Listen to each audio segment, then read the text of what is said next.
learning experience. Did I have fun? Yes. But will Mm. I ever do it again?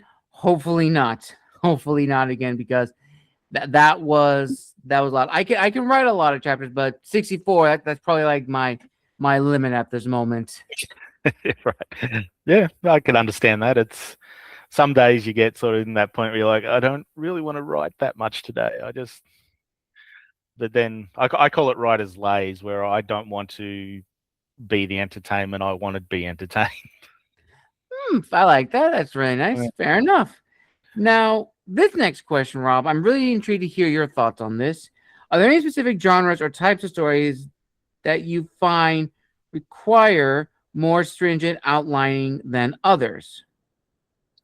Definitely the work in progress, that because it's more a horror, but it's a sci-fi. I call it a sci-fi horror because it's obviously giant man-eating snails are not quite real, or real at all. Definitely doing that because I had to sort of create a lot of science for it and a lot of techno babble. So it was a lot of not can't do that on the fly. So definitely coming up with the science behind why the snails are getting so big and creating techno babble that to explain, because I have scientists in the story to explain why they're so big.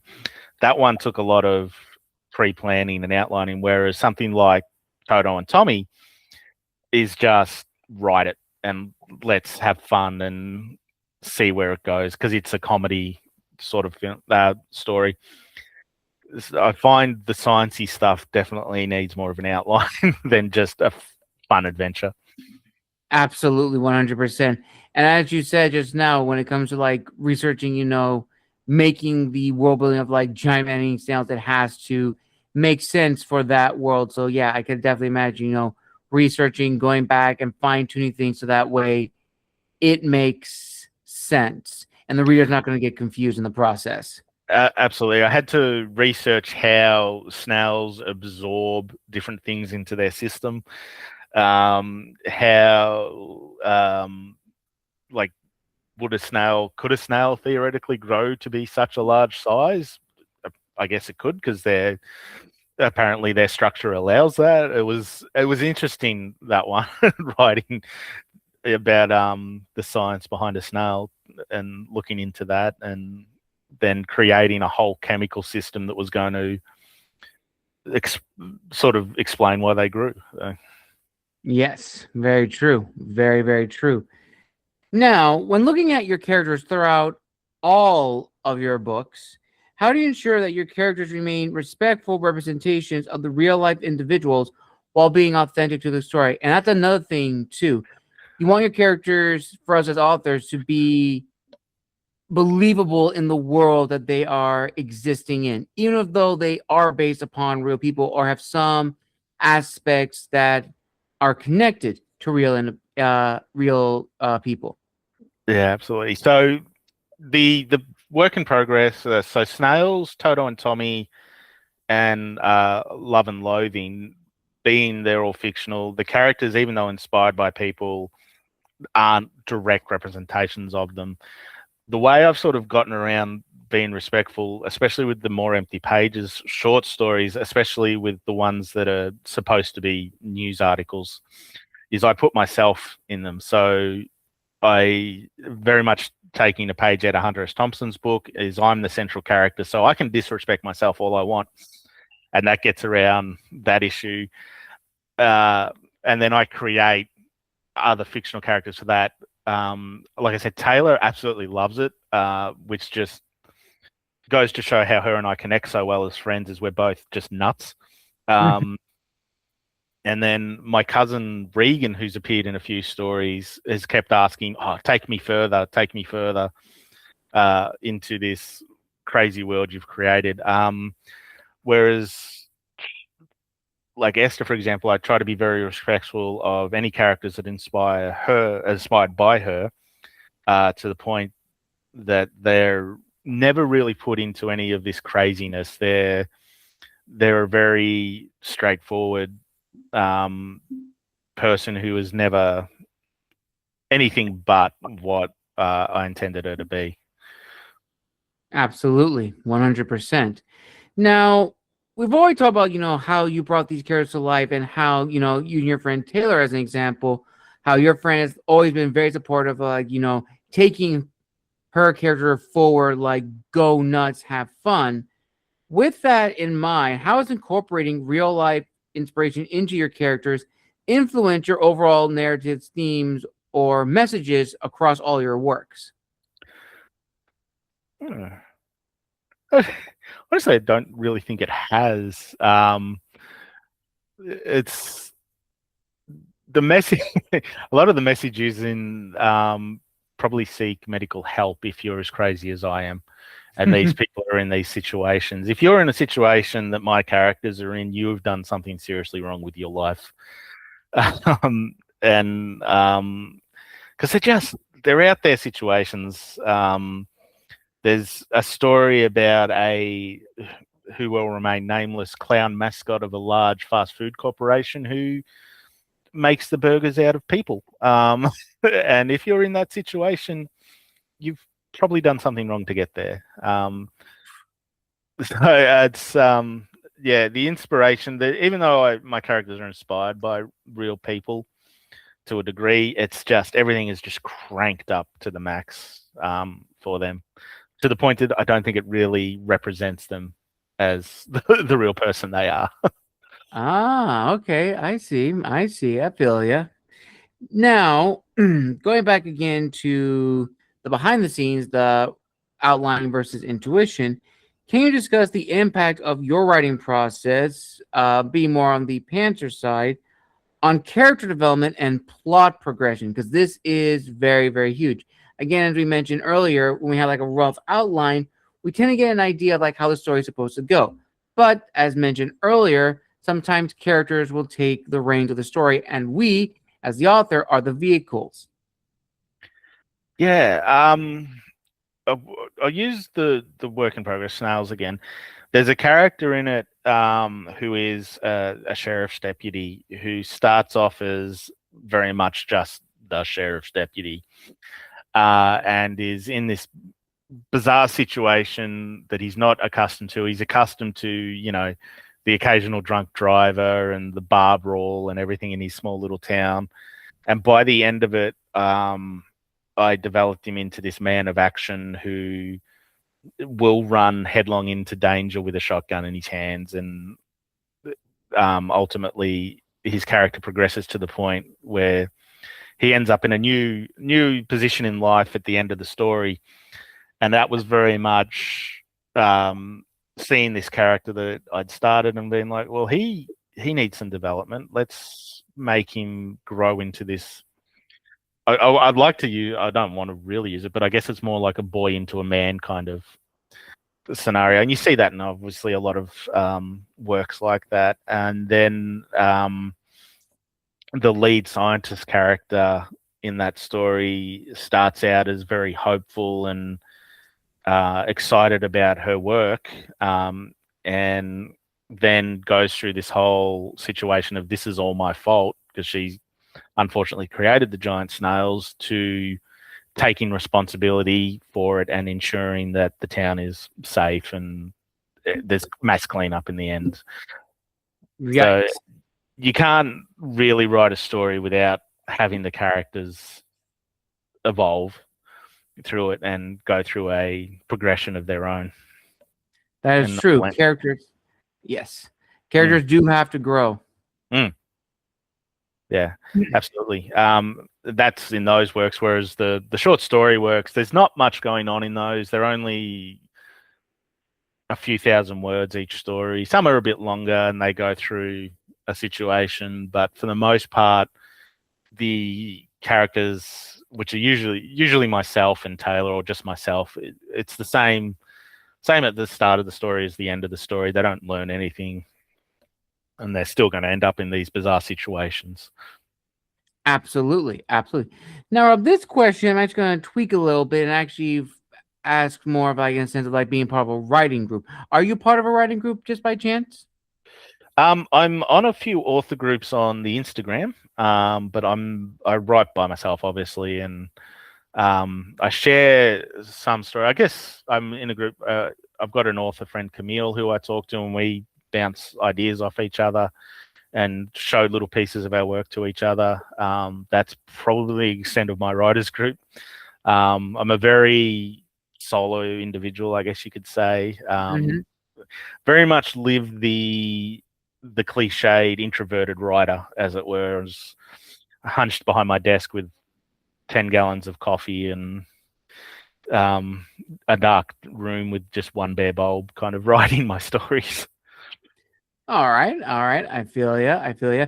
The reason why I bring that up is that kind of leads into my next question: is how do you respond to feedback, probably from either Taylor or from the other authors in your authors group, that suggests altering your outline or maybe your intuitive approach to story. And I'm actually going to use your snail story again. And I'm wondering, was there any other discussion, probably from another author, that you bounced an idea off of that maybe you thought would be your idea, but after sharing it, another author offered their differing perspective?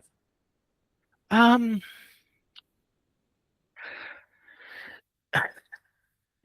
yeah, I think it was more around expanding the world, and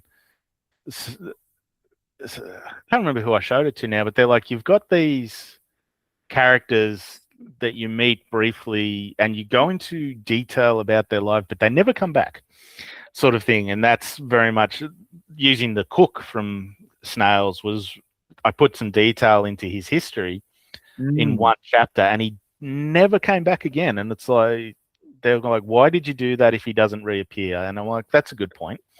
And then I'd go back and add extra bits and pieces for them. I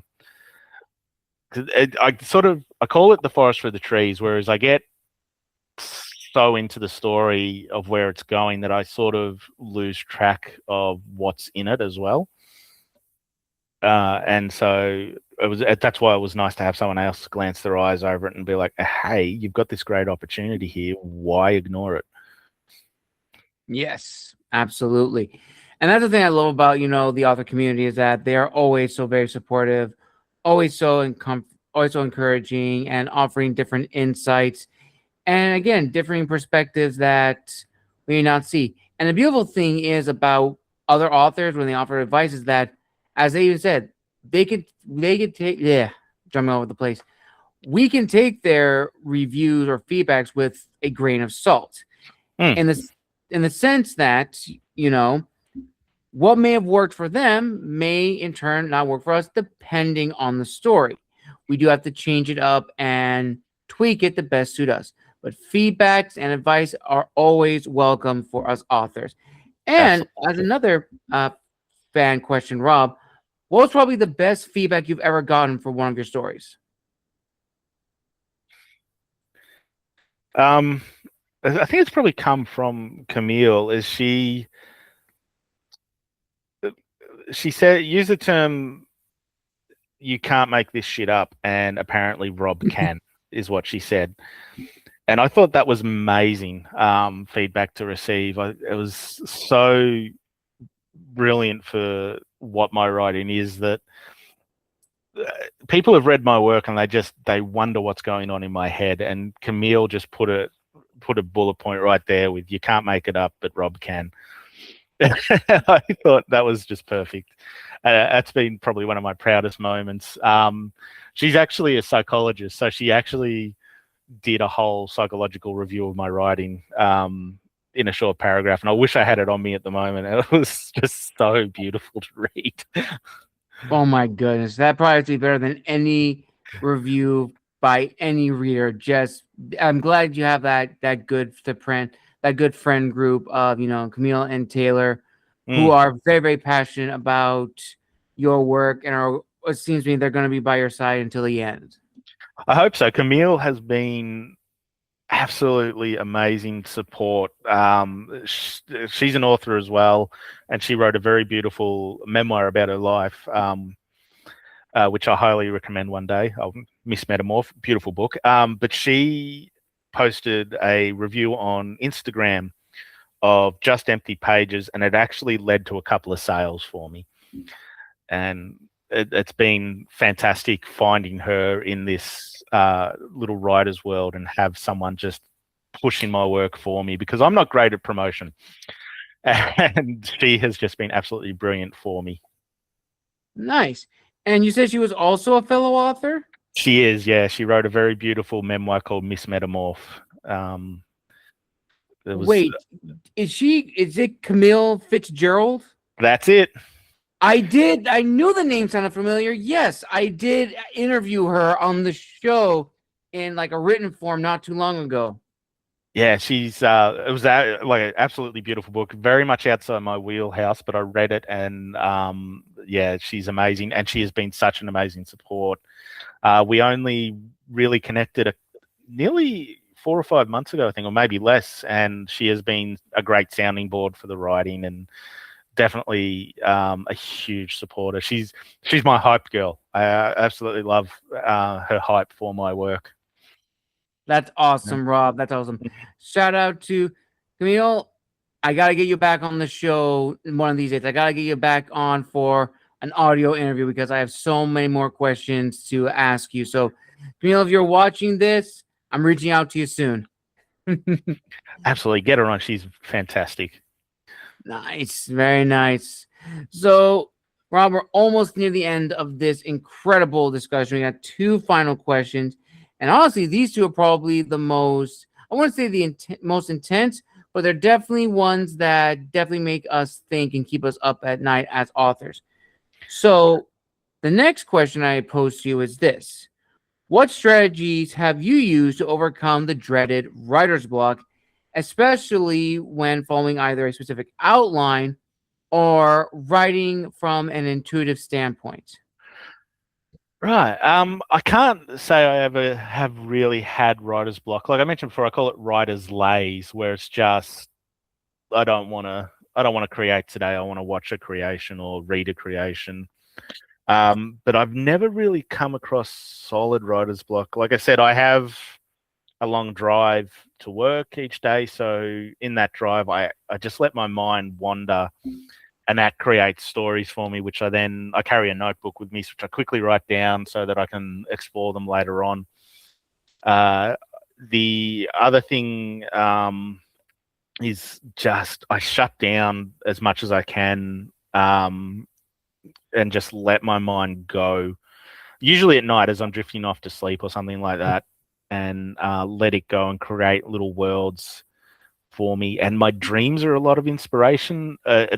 If you read the Empty Pages books, both of them, there's a few stories in there that are inspired by dreams, which I think are going to make people really worry about my mental health. And but I've never really had writer's block. Definitely writer's laze, where I'm just like, I don't want to write anymore. And if I get stuck on a story, so with snails, I got stuck for a while. I move on and write something else and let snails cook in the back of the mind, or the other story cook in the back of the mind, and then something usually will shake loose while I'm working on something else.